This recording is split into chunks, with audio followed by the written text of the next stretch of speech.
It will come as no surprise to anybody who is still watching me on YouTube. And is there anybody out there? Hello. Last person, please turn off the lights.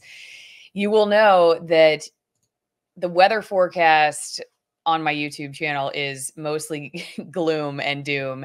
I was at about 114,000 subscribers in, oh, let's call it 2022, probably late 2022. And now I'm at 109,000 subscribers. I may have been early 2023. I may have come close to 114, but the slow drip decline of subscribers has definitely been going on for over a year. So I'm estimating that it was around the end of 2022. Also, if you've been watching me anywhere, you know that my videos are not necessarily on the nice list for YouTube.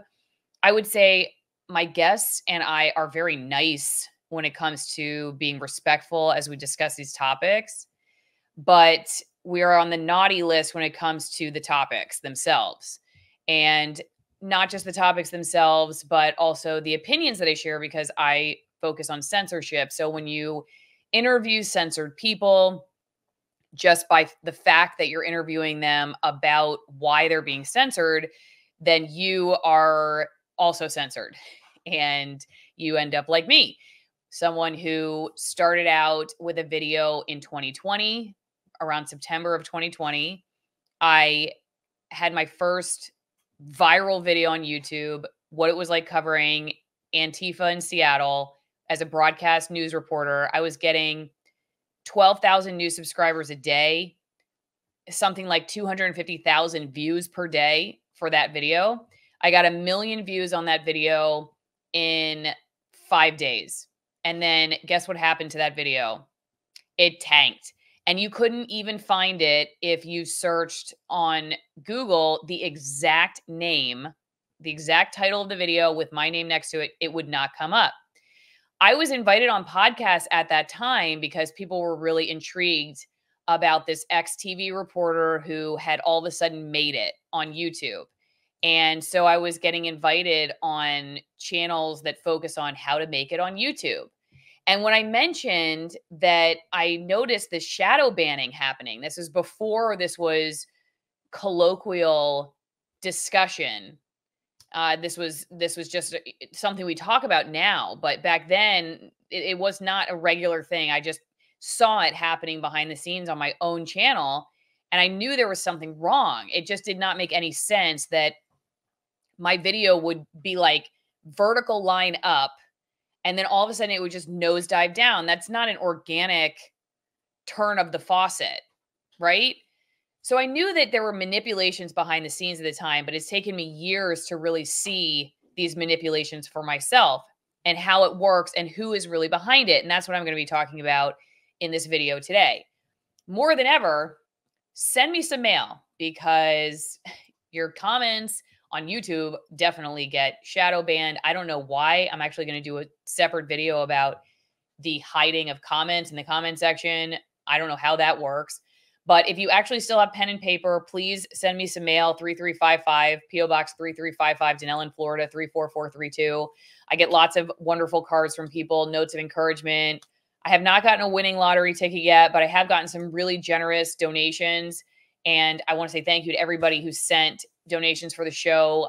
It is just amazing to see people willing to sacrifice. I know what people have to sacrifice nowadays with the cost of groceries and everything in order to keep my show going. I do not take that lightly. So I just want to say thank you to everybody who does that. I have a little producer right here next to me, next to the table. She gets to open the mail on our drive home from the P.O. Box. So keep it kid friendly. Know that it really puts a smile on her face and also her brother's face when they get to open the letters.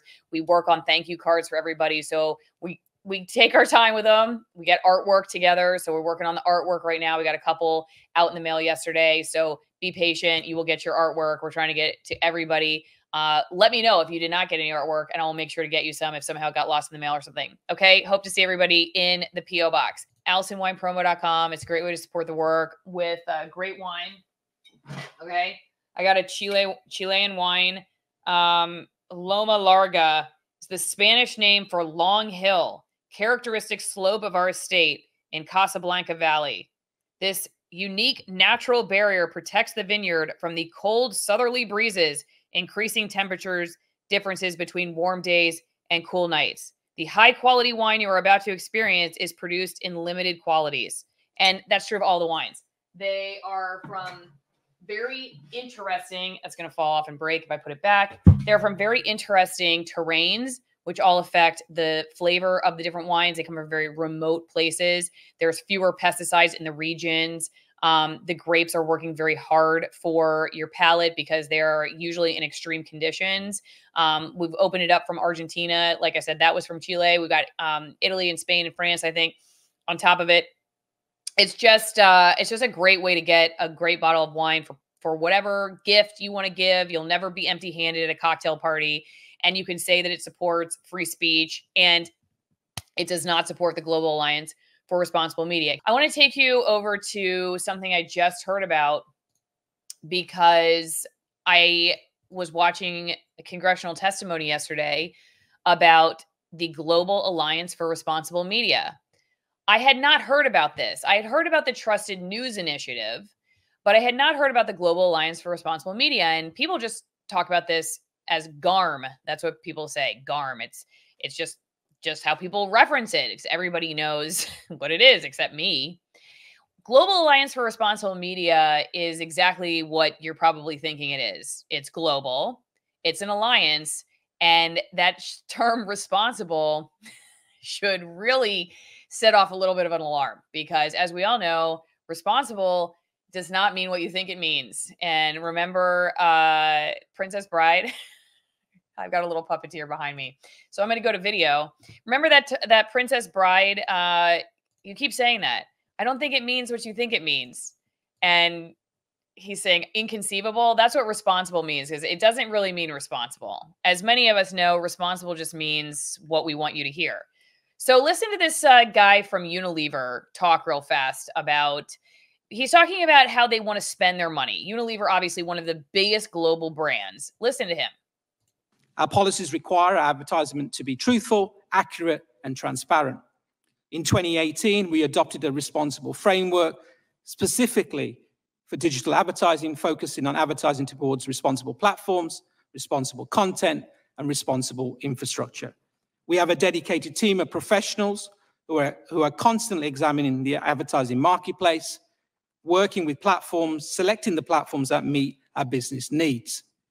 We also worked with the industry, including the Global Alliance of Responsible Media. GARM arose after leading advertisers observed that ads for their brand name products were appearing alongside despicable content. GARM's brand safety flaw and suitability framework are tools to help platforms communicate clearly about the content they will monetize and to assist advertisers and agencies in making decisions about advertising inventory and they will purchase. Although we've made good progress in ensuring that our digital advertising spend is advancing our brand's business objectives, there is still more work to be done. Okay. As recently as 2 years ago. You heard him say they're concerned about despicable content, right? And that's just one brand, okay? So, but obviously Unilever is behind a ton of different brands. In fact, let me show you real fast some of the brands that belong to Unilever, because it's ones that you wouldn't think are bedfellows. You know, Ben & Jerry's and Dove and Vaseline and Clear, Comfort, Hellmann's mayonnaise, you know, I mean, just like stuff that, you know, that I bet you the CEOs of, you know, some of these companies that, you know, it's just interesting. Like, I don't know if they would get along very well, but they're, you know, they're all part of Unilever. Or I guess maybe we want to say CEO because they're all owned by Unilever. But anyway, like the managers of these different companies, because like, you know, Ben & Jerry's, they're like the ex-Vermont liberal hippie guys, but they're part of this big corporate conglomerate. And would they get along with the Hellmann's mayonnaise guys? I don't know. But it just goes to show how like they may all have their little various ways of presenting themselves to the audience to get you to buy their stuff. But at the end of the day, they all belong to Unilever as a brand. And they're all kind of hustling the same hustle, if that makes sense. Okay. So I just bring this up because I'm going to go into what the Global Alliance for Responsible Media, we're going to listen to Ben Shapiro. You know, if you don't like Ben Shapiro, please put your opinion aside for a second, just because I want you to hear what he had to say to Congress about it. And its effect on, hey, if it has an effect on the Daily Wire, you know it has an effect on people like me, because I'm nowhere near the power of the Daily Wire. While I was walking out and I was playing that video, I was smelling something that smelled like our house is burning down. And in fact, making homemade applesauce right now, and the water had boiled out, and my husband and I both thought the other person was going to turn off the stove. So anyway, we have averted that crisis. In the meantime, don't forget, do not have a crisis with your liver. Do not forget to turn the fire off on your liver. And to do so, go check out getliverhelp.com/Alison. I got the bottle right here. I take it every day. It's all natural ingredients, gives your liver the detox boost that you may need. I don't know, maybe you have been eating amazing quality foods for a long time. I thought I was doing pretty well. And then when I started really getting into the food world, I realized I was not doing that well, because I was still eating a lot of processed foods. I was eating organic foods that I thought were great because they were organic, but I wasn't reading the label. I was still eating a lot of sugar. So anyway, I've switched all that, and I highly recommend doing that. But if you want to give your liver a little bit of an extra boost, go to getliverhelp.com/Alison. You take 2 of these a day, and you'll also get a free omega-3 fish oil with your purchase. It helps with fat burning, flushing toxins, cleansing your liver, energy if you're somebody who's got chronic fatigue or chronic pain, improves digestion, enriches your nutrient intake, which is also really important because you may be switching to better foods, but you're having a hard time absorbing them. It does take a long time for your gut to recover, I'll just say that, and add probiotic foods when and if you can. And it helps your skin too if you're somebody who's got eczema. The ingredients are all natural. You've got turmeric, beetroot, dandelion, artichoke, ginger, milk thistle, alfalfa, black pepper, all good stuff put together by naturopathic physicians and allopathic physicians alike. So getliverhelp.com/Alison. I'm going to show you real fast my social blade as well, okay? And then we're going to watch what Ben Shapiro had to say. This is my social blade. I used to have a B+ rating. Now I have a C+ rating. I actually was impressed that I have a C+ rating. I thought I would have a flat F. And I want to say too that I am not complaining about this. Okay. I really don't care that much. I used to care.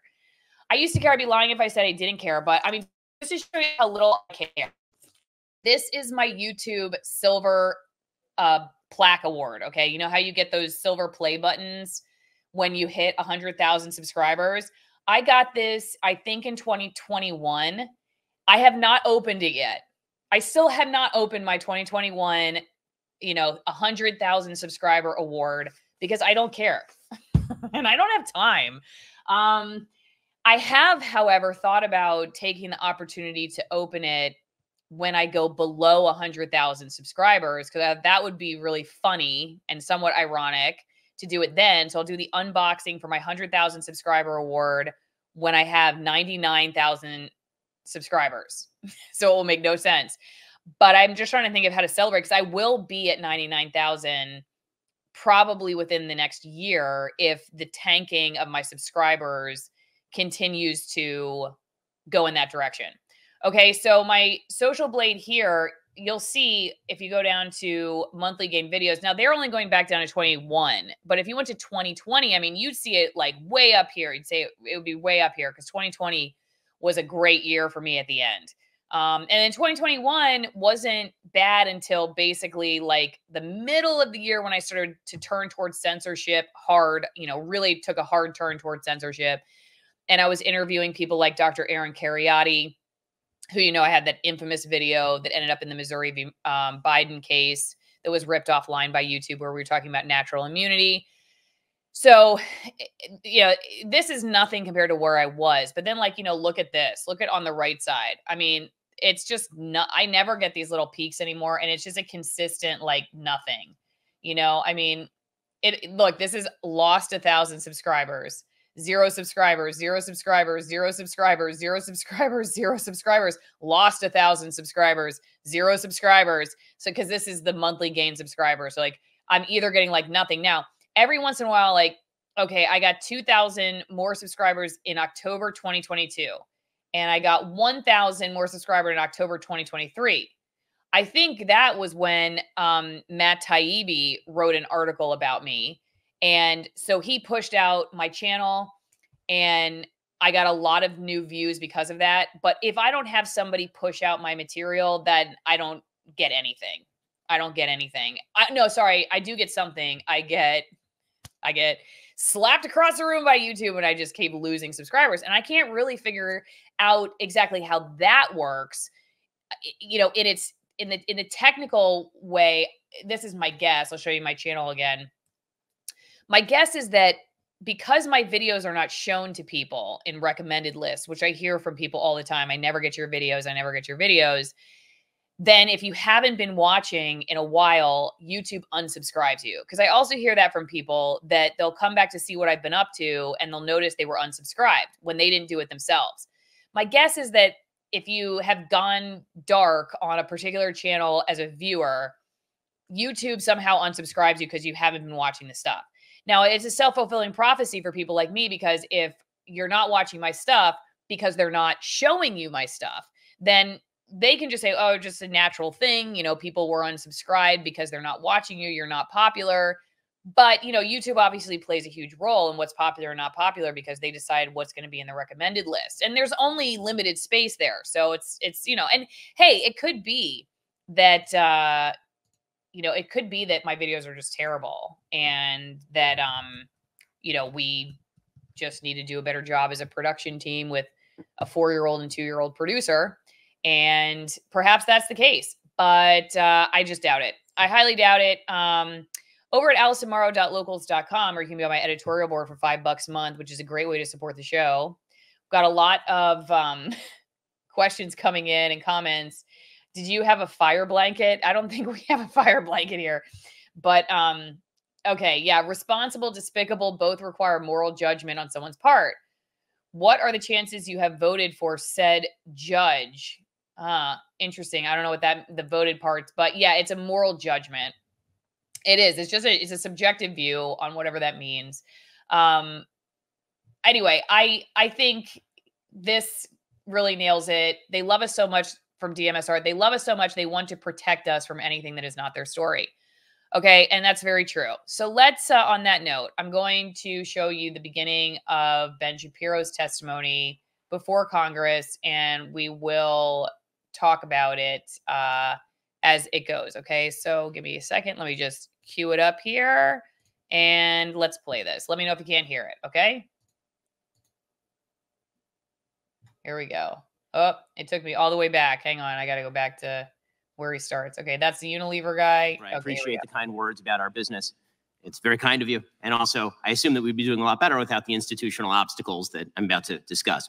We're in the midst of a trust crisis in the world of media, which is because so many in the legacy media have lied in order to preserve left-leaning narratives. To take just the most recent example, we were told by the legacy media that President Biden was just fine. For years, anyone who questioned his health and mental fitness was trafficking in cheap fakes. And then President Biden went out and engaged in a full-scale mental collapse on stage in front of hundreds of millions of people. So we can see why Americans, at least Americans who are not Democrats, do not trust the media. The question isn't really why the legacy media have lost Americans' trust. We know that answer. The question is why, despite that loss of trust, the legacy media continue to gain share in the advertising market. And the answer is simple. There is, in fact, an informal pressure system created by Democratic legislators, this White House, legacy media, advertisers, and pseudo-objective brand safety organizations. That system guarantees that advertising dollars flow only to left-wing media brands. Let me explain how this works. When a conservative competitor to the legacy media arises, members of that legacy media and their political allies rush to paint such competitors as dangerous. The commentator Kara Swisher of the New York Times, for example, told the head of YouTube that my videos at Daily Wire were a, quote, gateway drug that would lead children, including her own teenage son, to watch neo-Nazi content. Never mind the yarmulke. Elected Democrats pick up that same messaging. In 2017, Senator Dianne Feinstein told lawyers at Facebook, Google, and Twitter, quote, you created these platforms and now they're being misused, and you have to be the ones to do something about it, or we will. Social media companies react to incentive structures, including threats. They have responded by adopting the standards of third-party left-wing informational safety groups like the Global Alliance for Responsible Media, or GARM.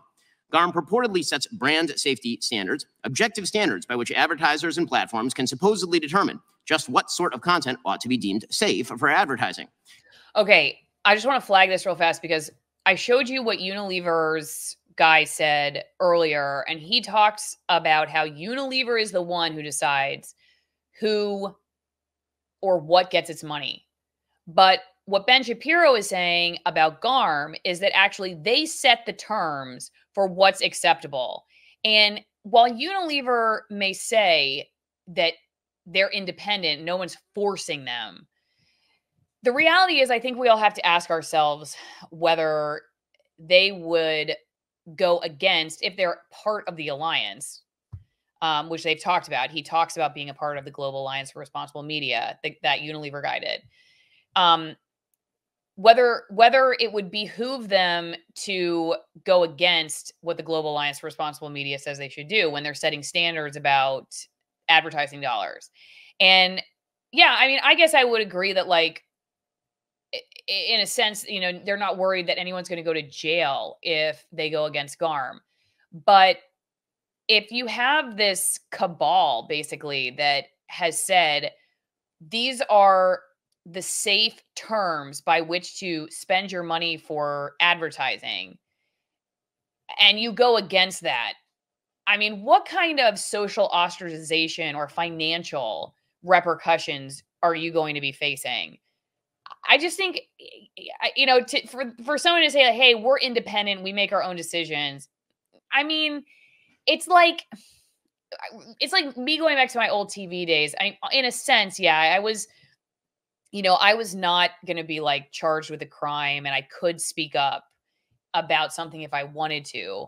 But ultimately, you know, the vast majority of the decisions that were made because, you know, we had just decided in our newsroom, like, there was just an overarching majority opinion about what mattered and what didn't, what was the right way and what was the wrong way to cover something. And, you know, I think a lot of journalists, even the few that actually were alternative minded, often just didn't bother with trying to do anything different because it just wasn't going to matter at the end of the day. It was like, I'll just get a new job, you know, and ultimately that's what I did, right? That's why I'm in independent news, because I tried, and it just didn't fit the system. It couldn't fit the system. So if you have, like, GARM is dictating the system in which you are operating, you can say you're free all you want, but you're operating within a specific system, which only allows a specific kind of behavior.